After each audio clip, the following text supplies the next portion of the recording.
Hey, Steve. Hey, Jim. You know, a few episodes back, you mentioned that you once sent in one of those 12 records for a penny to the Columbia Record House. Yeah, it was great. Did you remember to send the card afterwards saying that you didn't want the other stuff? Oh. Hello?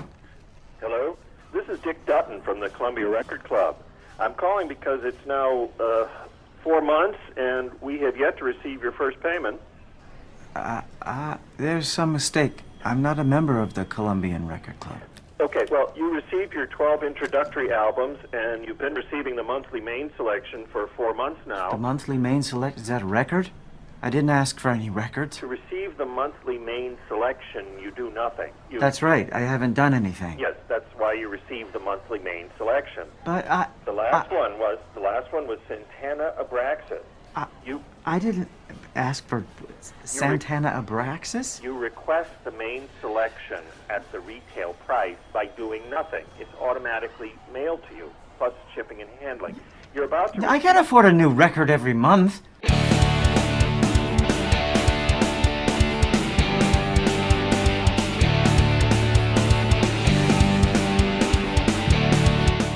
And welcome once again to another episode of Two Guys Talking About Records, a vinyl community podcast, the vinyl community podcast. My name's Jim, and I'm a record store owner.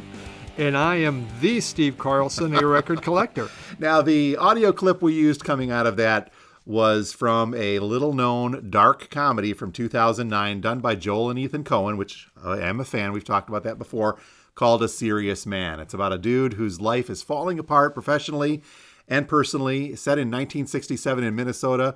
And one of his borderline personal professional falling apart things is the fact that his son enrolled him into the Columbia Record Club to get all these free records and then didn't pay for 4 months and was subjected to that harassment call from the, in an air quote, collection agency. I wish I'd done that to my dad. Dang. That is a way around that now, Yeah, isn't it? Well, that's what happened is. in the film. If you get a chance to see a series, it's not about the Columbia Record Club. That's just one particular scene. So that is the topic of our discussion today, coming up in just a couple of moments, talking about record clubs, old and new, and whether or not it's a good thing, cool thing, great thing for collectors, bad things for the pocketbook. That's true. All of the above. Yes. But first, we got some new additions to talk about this week, don't we? What Yeah, we kind do. of goodies you got? One of some of these were suggested by people who watch my my YouTube channel.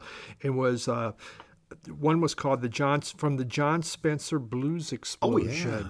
Oh yeah. I've never had anything, and it was called Now I Got Worry.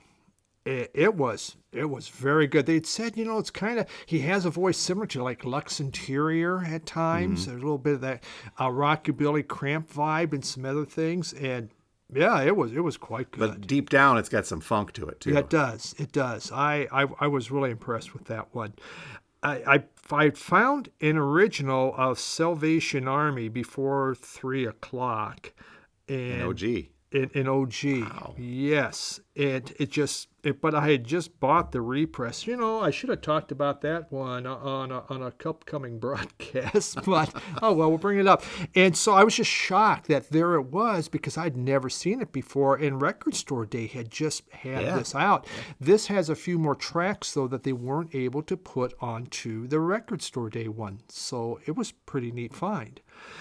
And I got a couple CD box sets. One is Still in a Dream. It's the story of shoegaze. It's a 5 CD box set that mine had only 4. The guy's looking for it. I bought it on Discogs. I said, okay. We got a little problem. He says, I'll have to look for that. He wasn't in town right now. But it looks at the shoegaze movement from 1988 to 1995. Outstanding looking. I'm sure CD1 is great. And the other one was a follow-up to that. It was a 4 CD box set. I got off Amazon, so I have all 4 CDs. Cherry Stars Collide, it's called. And this one looks at dream pop, shoegaze, and ethereal music from 86 to 95. You've really been getting into that stuff of late. It is. I've always had this love for it, but not seeing much out there. And so I've been finding these comps that now I take them and I start digging into it. That's cool. And shoegaze, again, one of those terms, one of those subgenres you're not too familiar with until it makes sense when you explain it, because as you'd mentioned in your YouTube channel, it's the artists kind of jamming and staring down at their shoes while they're playing. That's right. And they're looking down at those shoes because that's where their special effects pedals are all at. They're just trying to hit them because it is about distortion and noise. So, what about you? Well, it was a light but interesting week, and I'm still not decided on this one. This is a brand new release this week from the Budos Band. I sent you a note when I found out this was coming out. You had heard of them, but you had some reservations, and I'm going to be the same way. We had a couple copies of the Budos Band, Frontier's Edge, brand new stuff from them.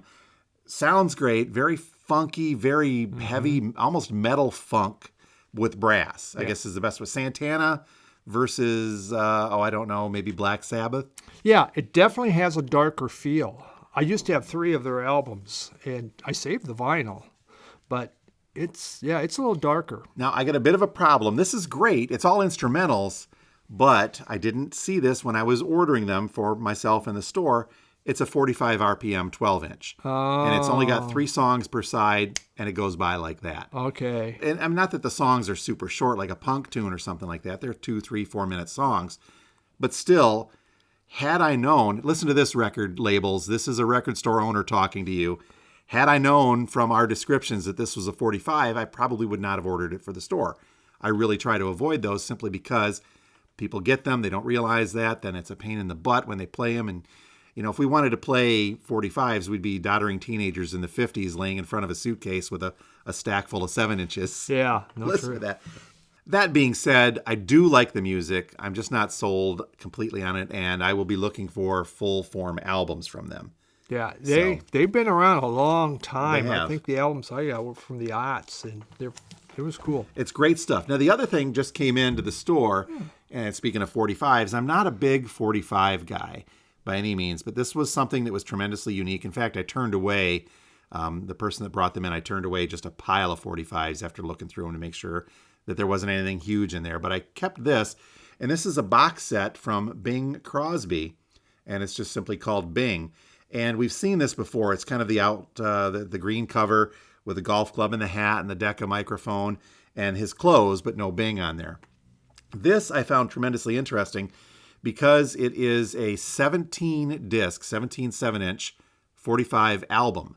And they used to do this before, and even during some of the 12-inch albums, but when people still like 45s, they'd put out a booklet or a small box of several 45s and call that an album. Okay. All of them together. Speaking of pain in the butt when you want to listen to a record. But what makes this interesting is it's a heavy box set with a hinged lid, and it's cardboard, but it's still a heavy one, and a locking clasp. And again, for you folks listening, this does no good, but I'm showing Steve that this locking clasp actually opens to reveal the box set of 45s. And what's even more interesting, it's not that these are 7-inch singles. Each one of these 17 discs has 2 to 3 songs per side. Wow. So this is a massive collection of Bing Crosby stuff. If only the people could see this. My God, they're missing out. Hey, that's really, there's a neat book, A little booklet in there and everything. And what is most interesting, and again, the reason I got this, I'm not certain I'm going to keep it. It probably will find its way out to the shelf after I listen to a couple of them. But in the very bottom of that was a little envelope. And inside that little envelope was a key to the. So if you wanted to lock your Bing Crosby box set up, so it would deny people from unauthorized access, you could do it. Yeah. There was a time where the young ladies were all into Bing Crosby, and now not anymore. I guess the most interesting part of this is the fact that Discogs, again, knowing what we've been talking about with Discogs, lists complete sets of this, and I'm assuming with the key and a working lock, upwards of $50. Okay. So I'll decide whether or not I'm going to keep it. I'm not a huge Bing fan, but it was just a tremendously unique piece that I thought was very cool. And, very nice, so we brought it into the collectible. store. Yeah. So that's it. It's been a light week, but on to the matter at hand. Had I wanted to order that online back in 1950-something when it came out, could I have? Not, I said online. Listen to me. Had I wanted to order that through the mail, I could have. That's right. Well, I don't know. There's 17. Can you get 17 for a penny? Maybe.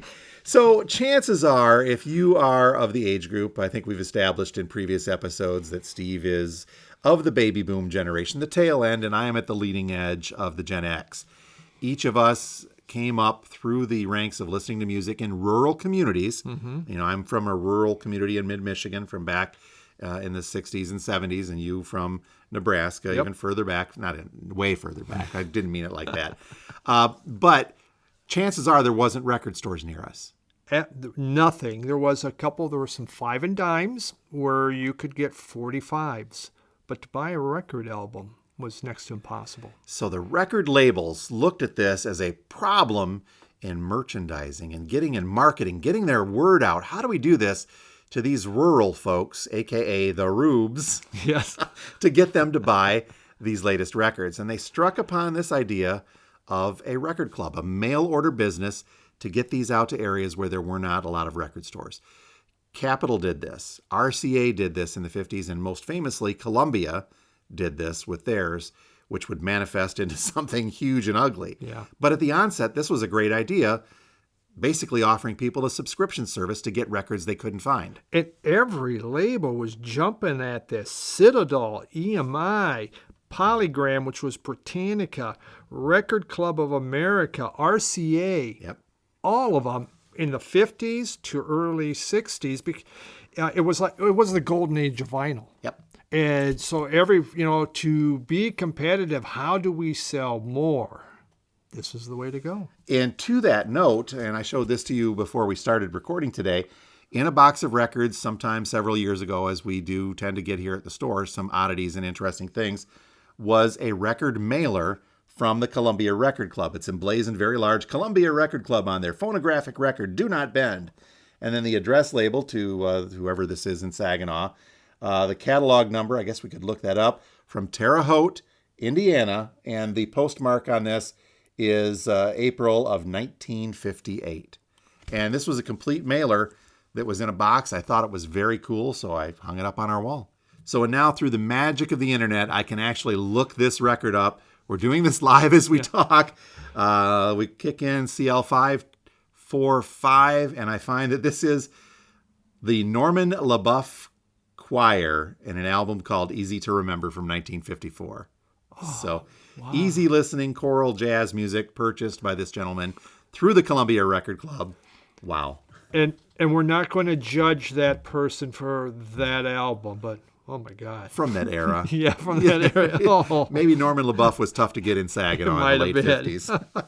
So, and an earnest and very honest start from the record labels trying to get their music out to people who couldn't access it as easily. This morphed into something just totally off the rails with that 13 records or tapes for a penny deal that we started seeing in the late 60s and into the 70s, and quite frankly, all the way through the 80s. BMG lasted all the way to 2009, and I believe Columbia House made it to 2010 before everything finally folded with them. But this was the perfect way to start a record collection. You would get those in. Every Sunday paper had them. Every kind of magazine. They put so much money into this. It was exciting, and you would look at all these titles. Wow, if I could have this, I would be really cool if I could get that one. It was extremely exciting. And when you would get in your Columbia House or whatever other one you were in catalog, it was like, oh, this is so neat. The coolest part, and again, we're going to sound really old for this, and I'll put this out front. I never actually joined or paid a penny or got anything from there. You did. I did not for whatever reason. But what I always thought was cool was that these mailers would come with the booklet and little blank spots to fill, like you were a stamp collector, and the actual album covers were a stamp sheet that you would rip them apart and you would pick out the albums you want. You'd lick the back of them like a postage stamp and put them into this order form so you could visibly see all of these album covers. And for me, that was the coolest thing. I remember getting these things in the mail. They were direct mail sometimes or in the papers, as you'd mentioned, and I'd pull them out and say, oh, that's a cool album. That's cool, and stick them all in there and maybe talk to my parents and then like, no, you're not going to order those. And then that would be it. And then the next would come around and I would stick up a new batch of them. Yeah, it took care of my paper route money, but it had this excitement because, growing up in rural areas, we just weren't able to buy those record albums. So now I could finally get record albums. As I'd mentioned before, I really went after the greatest hits. You just really weren't aware at that time of the hook. Yep. And that was the big part, the hook on what you're going to get every month. Now, the technical name for the hook that you've mentioned is something called negative option billing.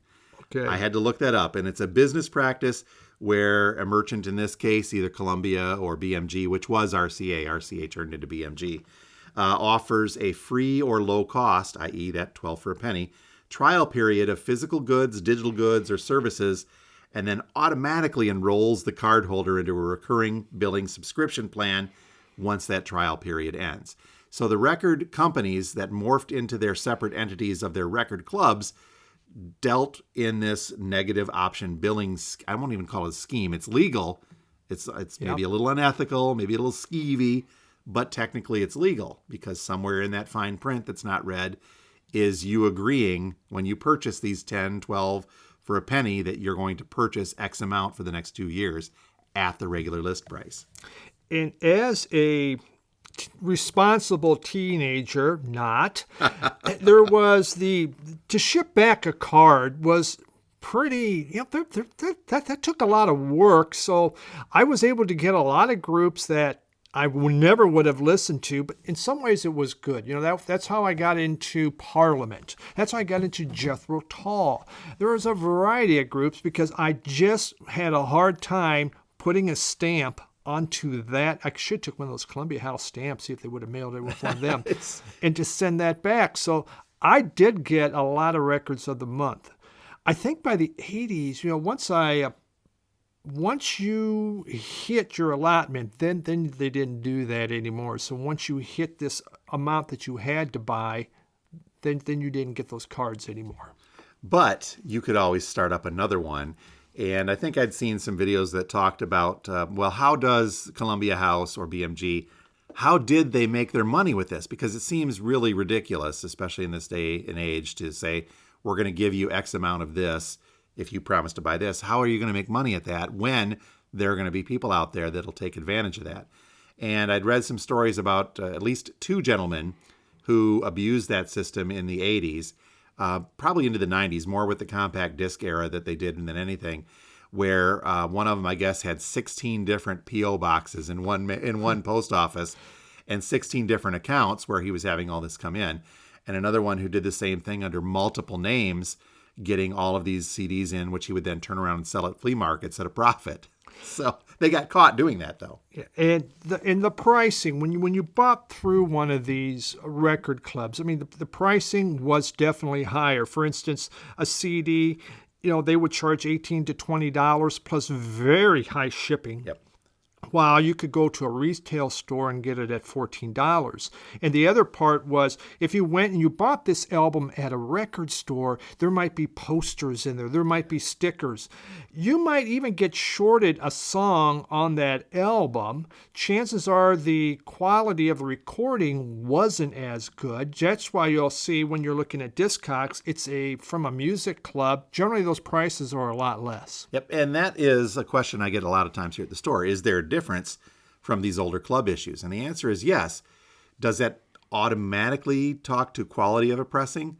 Maybe. Sometimes it does. It really depends on which album it is. But in looking at this, that's because the record clubs, and this is always a little sketchy to me because you take something like the Columbia Record Club, CRC, which began as an offshoot of Columbia Records or CBS Records, but then became its own entity. That and BMG, which grew out of the RCA label and the RCA Record Club, these record clubs would purchase or somehow get a hold of master tapes, and they would press their own copies, most often with Columbia and Terre Haute, which also housed the Columbia record plants at Terre Haute. So they were pressed at the same place, but they would cut corners on quality. As you mentioned, they would not include things like lyric sheets or posters to help cut that cost. That's how they were able to afford to give away those 10 or 12 for a penny. Yeah, and it's so, as when when I learned about Discogs, I was looking at my pricing, and I go, oh man, really? This came with that? Or you would go into a store and you find that there's an inner sleeve that's really neat. Well, I only got a white piece of paper. But when you're young and you just want the music, so it doesn't matter about, you just want music. There was no better way to get this. And once I had taken care of what I had to do to, my contract, I then kind of waited for sales, and they would have buy one, get two free sales. And that would happen quite often, buy one, get one free. That's how I began to really expand it. And then once a year, they would have half off box sets. And boy, did I buy those, and that was during the 90s. I mean, I stayed in Columbia House, and I was in BMG too. I got out of BMG earlier because they were just running out of titles. And, and oftentimes, like Columbia House wouldn't have some of the really cool albums because they weren't part of that Columbia House. But there was enough in there that I kept going into the aughts with Columbia House until finally it was like, I have everything. Everything they show me is nothing new, and then I opted out. I find it tremendously interesting in reading up on this, too, that these services survived, as you mentioned, some well into like 2015. Granted, that's almost 10 years ago, but they did so by keeping up with the format changes. Of course, they started with records, but then they moved into cassettes. They did 8-track tapes. They did even reel-to-reel, and I think the reel-to-reels went into the 80s in some cases. Oh, my. For these. But then they moved into movies. Compact discs first, obviously, but then into movies, VHS and Beta, and then into the DVD side of things. And that's what helped keep these sustainable when all of these all of these formats were available everywhere you could buy them. You could still get them online well into the 2000s. Mail order into the 2000s. Yeah, I was looking at the advertising, and I was doing some research. Now, just for you folks to know, because of the writer's strike, Jim and I are having to do our own research right now. Our writers are picketing, and it's kind of a hassle. But I was looking at this, 13 for a penny. And it was 13 for a penny, but in 1977, suddenly they had this ad, 11 for $1. Yeah, they jumped it up. Now, there was also a secret box. You're right in that special number. Yeah. It was a secret box that we told everyone about. By 78, it was back to 13 for a penny again. So whatever they did in 77, I guess that $1 was just the breaking point. It could have been the gas shortage time, too, as I recall. It could have been. But, the pressings weren't as good. It could be, but we'll talk about that maybe on an upcoming broadcast. Well, the upcoming broadcast, we also need to talk about mixing and matching because there are specific differences, again, according to Discogs, of a club pressing or a regular pressing. And sometimes here in the store, we'll get something where it just doesn't match up. And I know because of your flood, you've done a lot of extra covers or moving covers around. That's a whole nother topic we'll talk about because that can mess up a serious collector. Yep. So things have moved forward in record clubs. The record clubs, as we tend to know from the 70s and 60s, all the way back to the 50s, ceased to exist maybe 15, 20 years ago with physical records. They have been replaced now by bigger and better record clubs, or maybe not better, but bigger through the likes of Third Man, through the likes of Vinyl Me Please, and a whole host of others. Now, you subscribe to the old Columbia and BMG.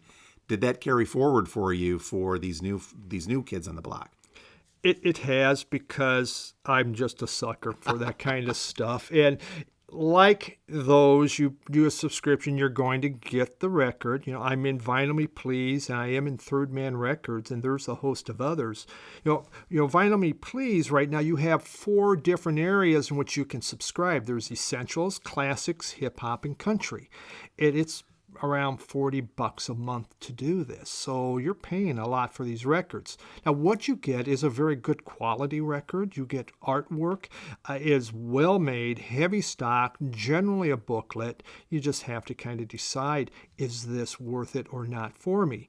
Vinyl Me Please also has gotten into box sets. I bought a Zamrock one. They're doing a whole thing on Dolly Parton right now. A Grateful Dead box set, Impulse Jazz, Miles Davis Electric box set. They've gone big. Now, Third Man Record, when it comes, it's like $75, and you get 4 times a year. Most of it's pretty good, but there's some real turkeys once in a while that you get. There was a Carole King, I think, that now I see it on Discogs for $20. I mean, paid $75, it's worth $20. Why? No one cared. But when they reissue Jack White stuff, or the White Stripes, really goes big, and so it's taken off. But there are so many record clubs now. I was shocked at this.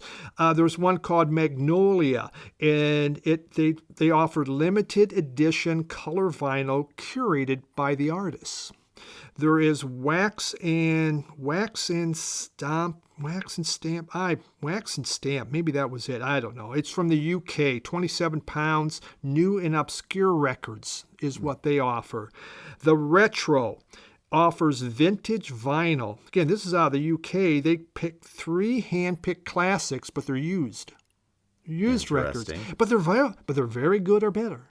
But they kind of pick from what you want. And yeah, that was interesting. There was one called, a Turntable, where they offer, Turntable Kitchen.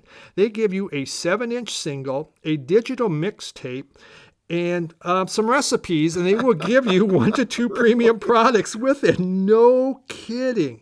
What else? I mean, there was some really crazy ones out there going on. I was just trying to look. Vinyl Moon was one. They look at up-and-coming musicians. It's $34. They give you unique artwork with it. Black Box, which is really popular. They curate what to give you based on your Spotify. They look at your Spotify and what you're listening to, and they try to curate that, and they will send you 2 records a month for $46. The Vinyl Moon was $34 a month. So they're going in different directions, trying to, have their own little niche market out there with these. It's interesting because in some cases, you take like Third Man with Jack White, he is not only his own label, he is his own pressing plant. And he can create these types of things, but the stuff that he creates is not through the vault. And again, the subscription service for them is called the Third Man Vault. These are items that are not available in any other kind of store, not even his stores. I think maybe they don't. No, it's only subscription. Only subscription. That's right. So stores like ours can't get a hold of these, at least in the first market when they come out. Sometimes things like the Carole King come in trades because people say, I got this in a subscription, I don't want it. But for the most part, I think you hit it on the head that regardless of the new type of club, the product that they turn out is for the most part extremely collectible and extremely, the packaging just overwhelms you with what it is as opposed to a normal release. They put a lot of money into that to make it worthwhile. What I am finding, though, now in Vinyl Me Please is so many people have entered Vinyl Me Please. And so when one of those releases come out, you look on Discogs, there'll be thousands of people have. Not many people have a want anymore. And so you're starting to see these prices drop. Hip-hop albums tend to, will generate a higher price. But, I just recently got in a Sly Stone. And, it's only, they're looking at like $40 right now on Discogs for it. Beautiful packaging, great book and everything. But it isn't taken off because so many people have it. It's an interesting look then at supply and demand when it looks at these. So if you've got a service like a Vinyl Me Please, which I don't know if they contract the pressing or if they have their own or how they do that, but they will have this idea because of the subscriptions of what the demand is going to be. So they don't have to say we're only going to press 500. Well, we've got 2,000 people that want it. We've got 5,000 people that want it. Let's press 5,000 because there are subscribers.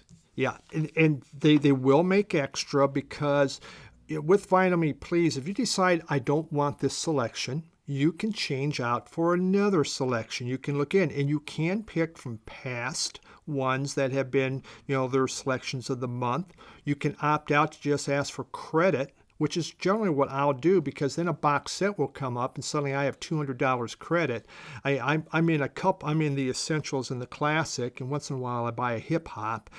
But so I save up a little bit of money with that. But then they have all this other stuff, and they have so many new artists in there. I don't have a clue who these people are, and I try to get little samples and that. Most of it, not my deal. The other big difference between these new clubs and the older, more traditional is the fact that because of the online factor and the credit card factor, you're paying for all of these up front. They're not relying on you being a good person and saying that I promise I'll buy 5 more of these over the next 2 years, like the CRC stuff. That's what a great point. Yes, money is in hand. You get billed before that record comes. And all of a sudden, bing, bing, you get that email. You've just got your bill for this.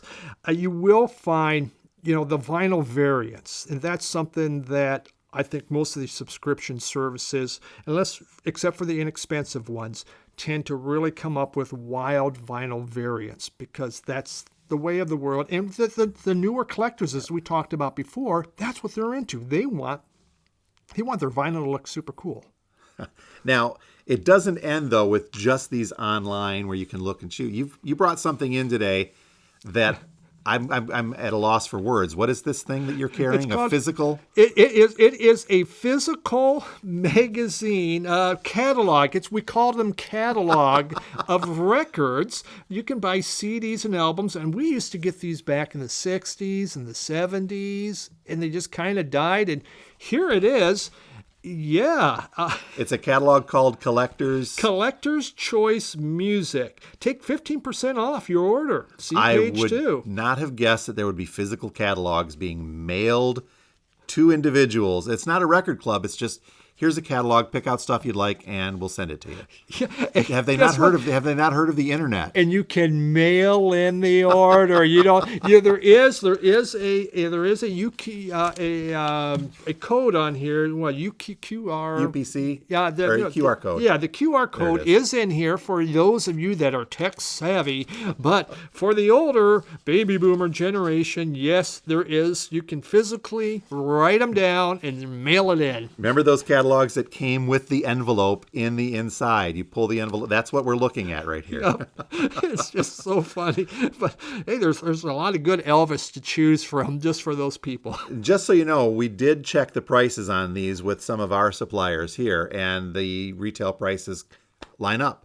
They do. They line up. Now, they do say the original price is quite a bit higher, but our now price is this, and their now price is pretty much what you would pay at your retail store. Interesting. The other thing that we want to kind of wrap up on is the fact that with the newer record clubs and the fact that you're paying up front versus the old CRC style, if you get behind on your payments, then you're not going to get that nasty call from a collection. But that's the dirty little secret. There were no collection agencies, were there? That is hilarious. We just learned. If I had known that years ago, it would have made life a lot easier. But that's what they were saying. There was they had no collection services. So it was just the CRC people calling you saying, like we heard in that clip from the Coen brothers, you owe us for 4 months of records that you didn't listen to. Yeah, I wonder how many people got away with that. It's just crazy. Regardless of how many did, CRC, BMG, RCA, they made a buttload of money through the 60s, 70s, and 80s, while into the 90s and 2000s with movies at this point, too. They made a lot of money, and they resulted in a lot of sales. Yes, and so they could make up for that. I heard where they said, if they call, just say you're a minor, you're incarcerated, or you're bankrupt, any of those, okay, that would be it. But it was highly profitable for them. Otherwise, it would not have been there. It's just digital download took it away. Yep. There wasn't much they could do with that. The best thing, I think, in my opinion, to come out of this, though, was your experience as well, in the fact that this exposed people not only to vinyl records, but to new music that you wouldn't have thought about, especially for folks like us growing up in rural areas.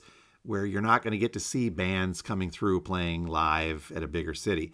You're not going to get a record store where that you can go into and have something playing and talk to the owner and say, oh, this is the latest from Santana. It's called Abraxas. Let's check this out. But it exposed us to music that we would not have normally seen and helped grow that knowledge. When I went to college, I think I was the only one with a Parliament album that was playing. In Nebraska, though they did come to Omaha, where I was going to college, was not Omaha. And I go, Parliament, what's that? That's funk. And then you drop the needle and everybody's like, Steve? Yes, but it did expose me in a safe way to some great new music that, you're right, I never ever would have bought. And some of my very favorite albums of all time came because I didn't send in that card. Jethro Tull, Minstrel in the Gallery is my favorite. It was my first Jethro Tull. It's what introduced me to them. That Parliament album, the Clones of Dr. Funkenstein, one of my all-time favorites because of my unwillingness to send in a frickin' Columbia Record Club card. You were too lazy to say, stop, don't send it to me. Yes.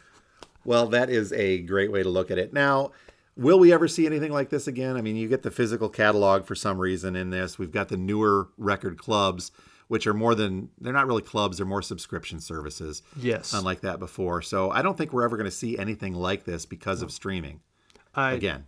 True. The subscription services are there as long as they're making money, they're making a profit. They will continue to be there. I was shocked at how many there are, and I'm sure there's more. I mean, these are just the more popular ones.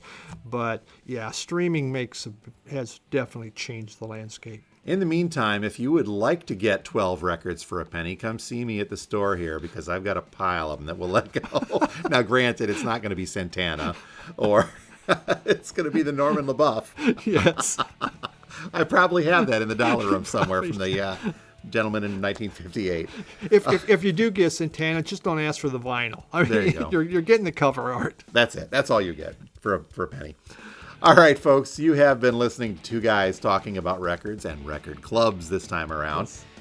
As always, if you would like, please check out Steve's channel on YouTube. Yep, Steve Carlson, Vinyl Community, and check out Jim's. Yep, we're at Radio Wasteland Records on YouTube or RadioWastelandRecords.com. As always, sir, a great pleasure talking with you, and we'll do this again next week. Sounds great. I have to go mail in this card now to buy me some records.